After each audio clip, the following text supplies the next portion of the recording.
This Christmas, though, Eddie had already arranged to give Sean the one thing he'd been hunting for as long as he could remember. They had read all the books, reliving history from before the Revolution, looking for clues, all the while building up their charter business together.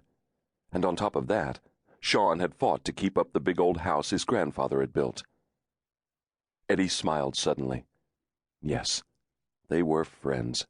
And he was pleased as all get out, to think that he'd gotten the best Christmas gift in the world for Sean.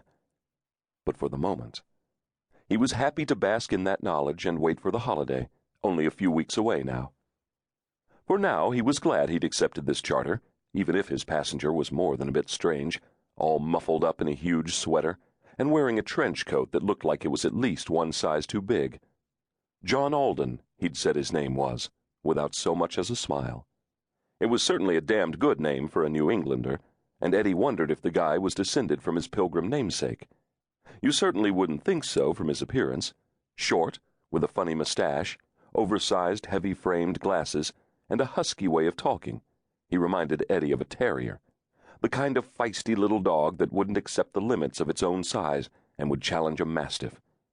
But the terrier's money was as good as anyone's, and Alden had wanted a 2-hour cruise around the little islands out past the Sound and into the bay. No problem. Eddie knew those islands like the back of his hand, knew the secrets of those islands. He wondered if this strange little man knew anything of the history, if he was familiar with any of the old Rhode Island tales of daring revolutionaries. He certainly didn't seem to know much about sailboats. You chartered a boat like the Sea Maiden because she was a beauty, because she was sleek, because you could unfurl her sails on a day like today with this gorgeous breeze and fly. And what the hell had this guy wanted? For Eddie to drop the sails and run the motor. Oh well, it took all kinds to make the world. Eddie glanced at his watch. He'd been cruising slowly around the islands for a while now, and it was time to get back. He meant to see Sean off and enjoy the party. Kat was already home in preparation for Christmas.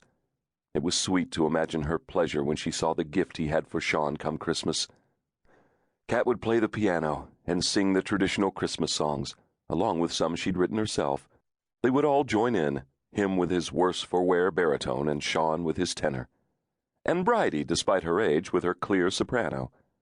They would make hot Irish coffee, slathered with whipped cream, and Sean and Amanda, the trophy wife, would regale them all with tales of their trip to Ireland. But first he had to get back for the big send-off party.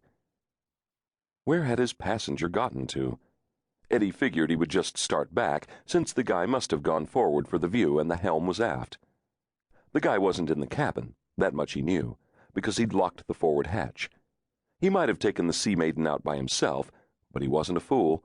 No stranger was getting into the cabin by himself.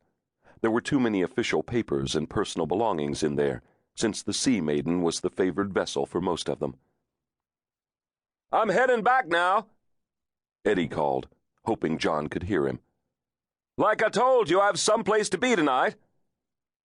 He needed to get back, take a shower. This was going to be a proper bon voyage party, and he planned to show that uppity trophy blonde that he cleaned up well. "Hey! Did you hear me?" Nothing. He squinted. The blue was already leaving the sky. Night came early to New England in winter.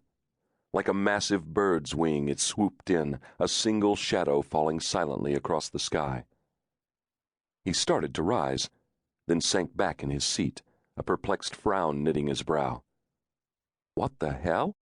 he muttered. At first he was confused.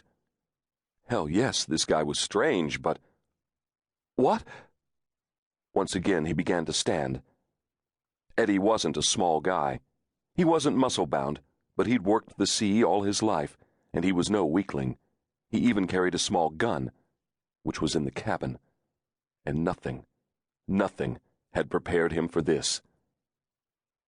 He felt the air move as the man did, but he didn't have even a split second to brace himself against the onslaught.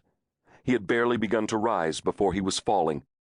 The icy chill of the water numbed the searing pain.